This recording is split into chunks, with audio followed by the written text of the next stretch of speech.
Hello everyone, welcome to our fifth Luxury Talk. El invitado de hoy es una de las personas más inteligentes que yo conozco, es un crack negociando, es un emprendedor innato, un miembro de familia increíble, pero sobre todo Miguel cree en los sueños y no solamente en los sueños de él, sino en los sueños de los demás. Eso lo llevó a ser jurado de Shark Tank Colombia y Miguel cree que los sueños se pueden convertir en empresas con impacto real. Y sin saberlo, Miguel también es el Shark de Luxury Living, porque aunque no se lo he dicho, me ha inspirado, me ha motivado, me ha hecho creer que sí se puede, que nos podemos equivocar, nos podemos caer 1000 veces, pero nos levantamos. Y si 10 emprendimientos no salieron bien, el 11º va a salir y va a salir mejor que nunca. Qué honor y qué suerte tenerte con nosotros, Miguel, bienvenido. Después de la introducción nos toca pues tomarnos un trago de vino. Total. Viene del alma las palabras. Muchas gracias por las palabras tan especiales, porque dudas que son mutuas, que para mí es un honor conversar contigo, que soy un afortunado de ser parte de tu familia, que soy un empresario colombiano que no me quedo quieto, pero que tengo una prioridad muy clara que es la familia, y on top of that construimos también país, empresas, y encantado de estar aquí contigo. Qué delicia, esta conversación va a estar increíble. Bueno, Miguel, quiero empezar preguntándote cuáles son para ti las 3 razones o los 3 must para que un emprendimiento sea exitoso. Como te digo yo cariñosamente a ti, 3 concretos. Los emprendedores se pegan del porcentaje y no del valor. Entonces la conversación es del ego y de la vanidad, de yo tener más participación. Y cuando hablamos de valor, cuando hablamos de que posiblemente juntos, con menor participación accionaria, construimos algo de mayor valor. Colombia, entre otros, por ejemplo, es un mercado que se está convirtiendo en un mercado de cabezas de ratón. Gente con el 100% de las acciones de compañías pequeñas. Pasa mucho. Y la mentalidad latinoamericana es así. Ya te voy a explicar por qué. Entonces es un primer rollo que hay que atender. Si hablamos de valor y no de porcentaje, la cosa cambia. Segundo, el que está obsesionado con hacer desinversión de su emprendimiento, ya la embarró. Porque no le mete alma, corazón, energía, espíritu, intelecto, relaciones. Entonces está más obsesionado con el momento en el que firma la venta de las acciones y el cheque que recibe para hacer su walk away y hacer un retiro temprano. Ese tipo de compañías normalmente ve uno que más bien avanzan es hacia una liquidación forzada, pero aquellas a las que uno le mete toda la energía se las quitan de las manos.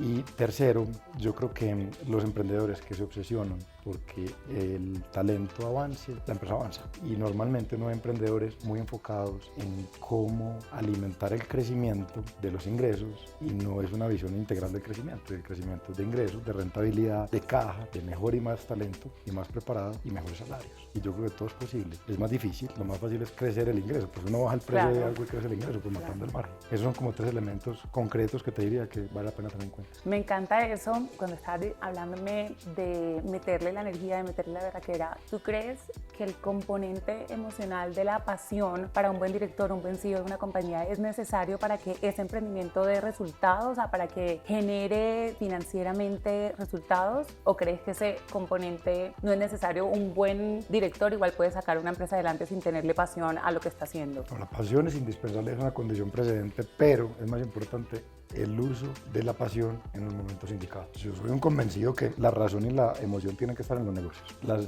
decisiones claves de negocios tienen un componente emocional muy importante, pero si uno basa las decisiones en emociones, la embarra. Uno posiblemente tiene que tener frialdad con los números, tener escepticismo en los crecimientos, en la vida de diligencia, pero tener una pasión en construir una relación con el talento que hace parte de esa compañía. Yo creo que es el uso adecuado de las emociones, pero es una condición precedente para que las cosas salgan bien. Las cosas sin pasión se vuelven pages, números en blanco y en negro o en rojo cuando hay pérdidas, y yo creo que esa frialdad genera pérdida de identidad y pérdida de sentido de pertenencia. ¿Y qué crees que son los errores comunes que cometen los emprendedores, sobre todo en la etapa inicial cuando uno está súper animado y dice, bueno, voy a montar mi negocio, voy a emprender, pero cuáles son esos errores que uno dice, ay, no, o sea, no cometas estos errores? Arranca por algo que estás describiendo implícitamente, que lo voy a hacer explícito porque yo creo que tienes un puntazo en la pregunta, y es que se dejan llevar por la emoción de la euforia del ánimo emprendedor, y después de la euforia de la rumba de champaña viene una resaca, y es yo sí voy a hacer esto, yo sí le jalo a esto, yo sí me voy a tragar toda esta incertidumbre solo. Y muchas veces la gente flaquea cuando ya entra en razón y en realidad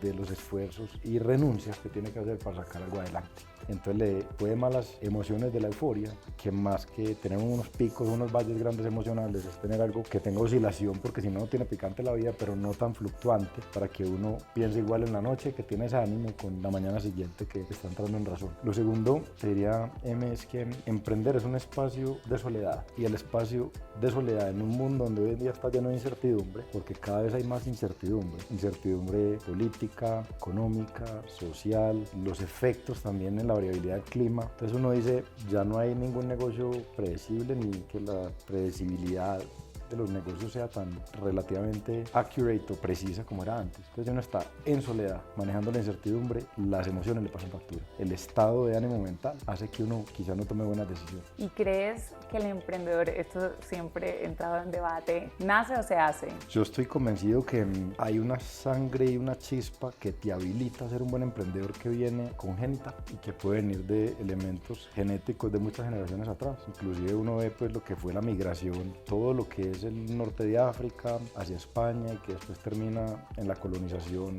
llegando pues todo ese material genético, Latinoamérica, que trae dos elementos. Uno es una resistencia, esa resiliencia, que es una palabra demasiado usada, pero la palabra es muy bonita en sí, viene asociada con que, entre otras, hay un material genético, una información asociada con una resistencia asociada con la esclavitud. Entonces resistimos, y es que nos encanta victimizarnos a los latinoamericanos. Entonces la mentalidad de víctima pero resistente hace una magia que es la realidad que tenemos. Y con eso venimos nosotros a este mundo, con ese viento de cola o ese viento de nariz, porque hay un vector positivo y uno negativo. Y uno sí puede profesionalizar sus competencias de emprendimiento. Entonces puede que eso ayude a acelerar un proceso. La educación en casa también ayuda mucho en facilitar o restringir ese proceso. Si venimos de hogares donde somos conservadores de corazón pero liberales de mente, ayuda mucho a que las habilidades de emprendimiento se agarren más fácil. La tolerancia al fracaso, por ejemplo, si hay hogares que han resistido, les ha tocado frustraciones derivadas de quiebras económicas o dificultades. Muchos de los hogares que han venido de más a menos, muchas veces les generan unas ganas y un drive y una estamina para emprender diferente. Y también hay muy buenas escuelas de negocios donde yo creo que uno sí se puede hacer buen emprendedor. Stanford no es un caso, por ejemplo, en el que uno no puede hacer un señalamiento en que la evidencia empírica demuestra que llega un input de talento humano bueno, pero sale un output que ha montado 140 unicornios en el mundo. Entonces hay algo en la magia de ese ecosistema, en ese magic powder, como dicen ellos, que hay en Stanford, que ilumina unas intenciones que se convierten en acción. Hay algo que yo he admirado mucho de ti, y no sé si eso lo aprendiste o naciste con eso, pero tú sabes escuchar. Tú lo dejas a uno hablar, y a veces uno está diciendo una barbaridad y tú sabes que lo que uno está diciendo es una barbaridad, pero tú tienes una habilidad para no decirle a uno bruto o no es así, sino que escuchas y después preguntas algo, y uno después solo dice, hey, no, Miguel tenía toda la razón, pero nunca te dice, esto no es así. ¿Eso tú naciste con eso o lo aprendiste? Lo que pasa es que a mí no me toca interrumpirte a ti porque nunca dices burradas, entonces no me toca hacerlo. Pero me doy al cuenta. Al contrario, me toca escucharte con atención porque tenemos las conversaciones desde hace muchos años muy bacanas, tú lo sabes. Yo eso lo aprendí en la casa. Mi papá, pues de verdad que las veces que uno lo veía molesto a él era cuando uno no prestaba el doble de atención en la escucha, y arrancaba pues con el cuento en la mesa de la casa. A veces te dieron dos oídos, pues dos orejas, y por ende hay dos componentes auditivos en tu organismo, y una boca para que escuches el doble de lo que hablas, y eso desde chiquito le va quedando a uno. Claro. Después la educación alemana, en el colegio alemán, complementa eso también, porque si bien es muy liberal en la mente, en la formación pues artística, creativa, es de una rigurosidad. Y a mí me tocó en mi niñez, cuando estaba cayendo el muro de Berlín en el 89, entonces pues había una disciplina y unas cosas en las que uno tenía que escuchar más atentamente. Entonces yo creo que el proceso educativo en mi niñez temprana tuvo mucho de eso, y de ahí en adelante jefes también que me han tocado en la vida, que también, digamos, si no hay una escucha muy atenta, iba a cometer un error, y ese error posiblemente pues iba a pagar caro. Ese fue posiblemente mi primer jefe que me llenó como de esa necesidad de tener que escuchar súper activamente. Entonces ha hecho parte como de mí. Me encanta, porque siempre he pensado que los líderes y los buenos gerentes, los buenos CEO de las compañías, los buenos directores tienen que saber escuchar y delegar, que creo que esas son dos cualidades. Total.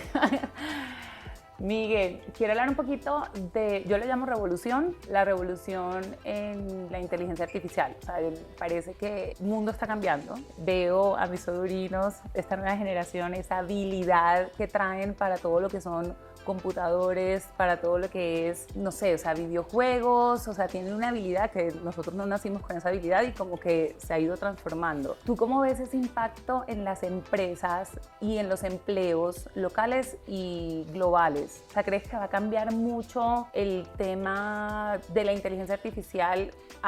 O sea, ¿va a impactar de manera directa a los empleos? ¿O cómo ves tú esa revolución que está pasando? No, total.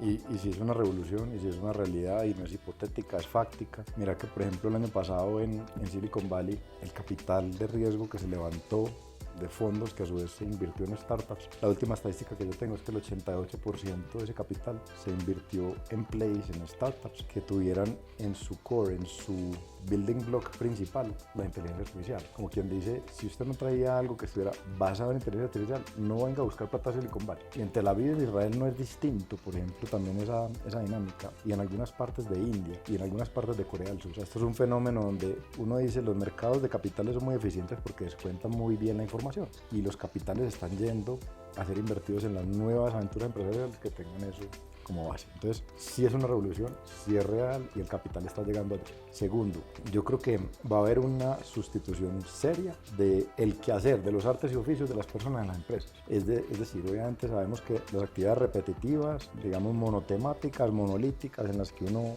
repite una acción sistemáticamente, van a ser sustituidas por simplemente unos algoritmos y en unos modelos de inteligencia artificial que tienen algo que al final de cuentas es así de complejo, pero así de sencillo. No solamente son modelos que aprenden a aprender, sino que ya están yendo al camino de aprender a enseñar. Entonces, un modelo que tiene una inteligencia que se crea artificialmente, ya no solamente es capaz de ir aprendiendo con su iteración, con su contacto constante de información, sino también que ya le enseña a otros cerebros artificiales a pensar. Y eso genera una velocidad exponencial en el crecimiento, digamos, del uso. Pues este es un carretazo largo para decirte, ¿a qué le debería apostar uno? Lo que todavía aún no ha sido descubierto por el mundo artificial es la creatividad. Entonces, yo creo que las labores, digamos, humanas que estén basadas en emociones, en crear emociones, en crear nuevas formas de interacción, nuevos modelos de negocio, entender fricciones de mercado y poder proponer soluciones creativas de mercado como soluciones de mercado, sigue siendo el mundo que uno debería seguir como impulsando en su carrera. En una frase simple, poco clichésuda, pero yo creo que aplica, es: hay inteligencia artificial, pero todavía no hay creatividad artificial. Entonces,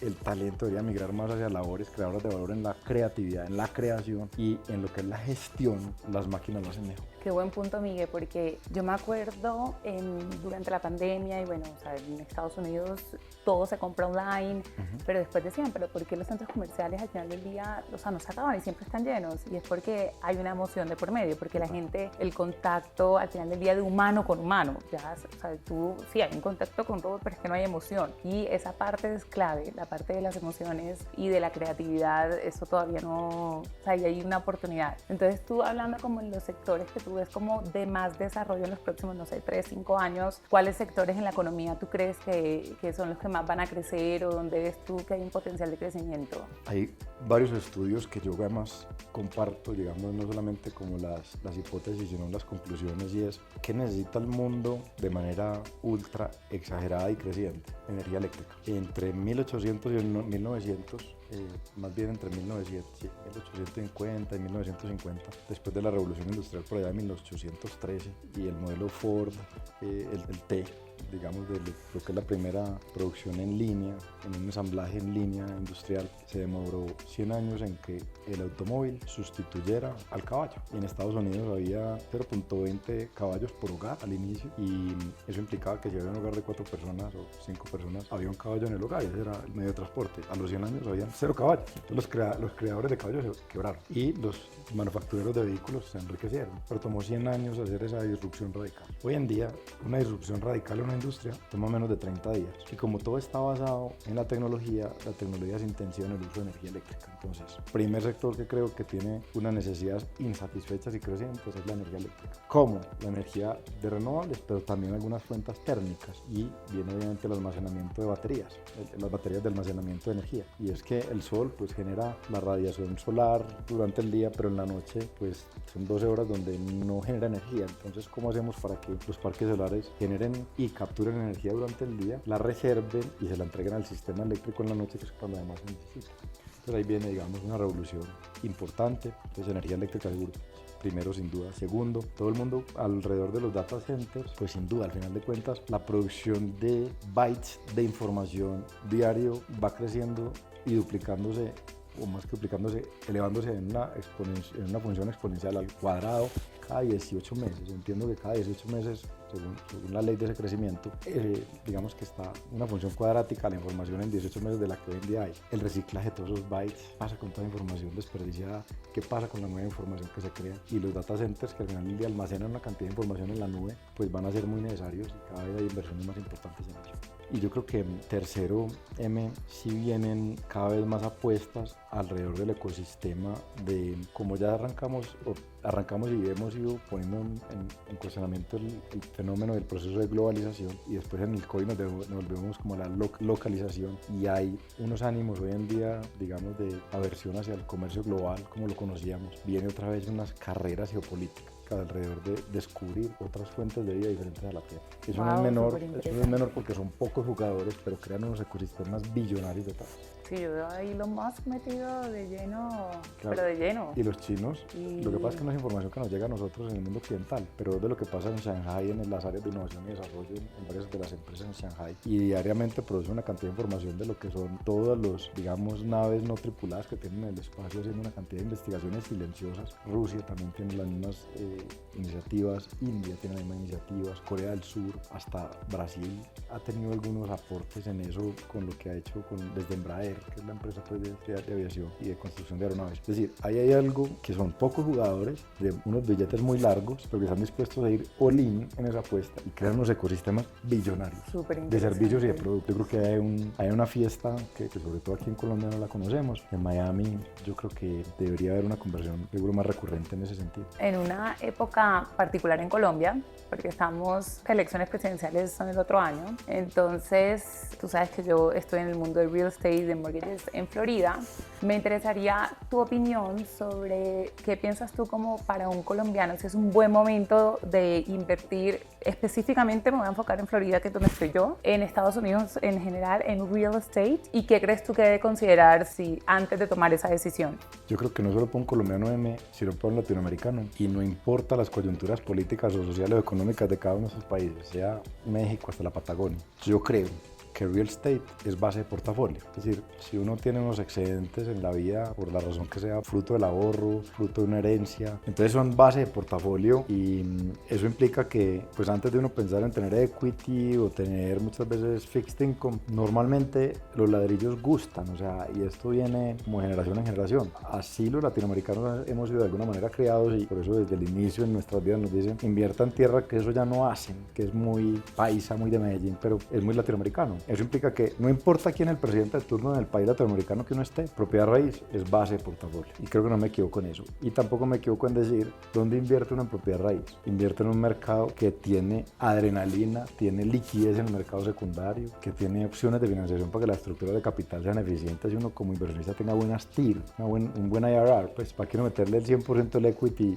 a un activo que está súper bien financiado con la banca, con unas tasas de crédito de largo plazo bajas. Ahora con las tasas más normalizadas hay unas invitaciones serias para invertir. Tiene además esa liquidez de ese mercado secundario, es decir, uno tiene una propiedad raíz y por alguna razón uno le toca hacer un fire sale porque le tocó utilizar unos recursos para atender alguna urgencia, ese mercado en Florida lo permite. La propiedad raíz gusta, y en un mercado que tiene una buena dinámica, pues aún más. La demanda por propiedad raíz en la Florida es una cosa que no para de crecer. La valorización es una cosa que uno ve año tras año creciendo unas tasas muy por encima de lo que crece el PIB regional, el PIB del país, pero con creces, eso significa que ese mercado tiene más capacidad de crecimiento, tiene más firepower para seguir creciendo que una economía en su conjunto de bienes y servicios. Entonces, para un latinoamericano, invertir en propiedad raíz en la Florida es algo muy doable y es algo que debería existir como en los activos que uno tiene en el portafolio. Y lo cerraría con un punto final y es el ejercicio, digamos, migratorio y de las políticas migratorias no es menor. En la medida en que uno tenga una posición más sistemática, más contundente en la Florida, tiende a favorecer la posición migratoria de un no residente, no nacional norteamericano en su vínculo de largo plazo, tanto comercial como de turismo con ese país. Entonces hay como varias cosas que apuntan a que es el mercado correcto. No es menor que después del fenómeno de la pandemia, dolorosa en muchos sentidos, pero también crea unos nuevos mercados, y ese mercado es cómo las ciudades del norte de Estados Unidos empezaron a generar un desincentivo para vivir en ellas y cómo la Florida se volvió esa capital latinoamericana que está equidistante a los centros de poder, equidistante a Nueva York, equidistante a un Bogotá, cerca del Sao Paulo, no está muy lejos de Santiago de Chile y de Buenos Aires, y también digamos de Los Ángeles y de San Francisco y de Silicon Valley. Entonces es ese punto de convergencia donde, así como dicen que Estambul es el punto donde se une el mundo, yo diría que Miami está absolutamente sobrediagnosticado, que es el punto que une Latinoamérica con Norteamérica. Bueno, y para terminar, quiero saber qué es el éxito para Miguel y qué es Luxury Living para Miguel. El éxito es una palabra que me ha batallado en la vida porque tuve una educación como alrededor del concepto del éxito, como que uno debería cuestionar un poco ese elemento, y es el éxito tiene que ser de alguna manera como metas volantes, y el éxito tiene que ser desde uno dormir tranquilo porque uno está haciendo lo correcto, porque uno no está haciendo embarradas ni en lo personal ni en lo profesional, porque uno está actuando correctamente, y actuar correctamente no es hacer lo popular, es hacer lo correcto, es tomar decisiones difíciles. Y una persona exitosa duerme tranquilo, duerme con un sueño tranquilo y duerme con la sensación del deber cumplido.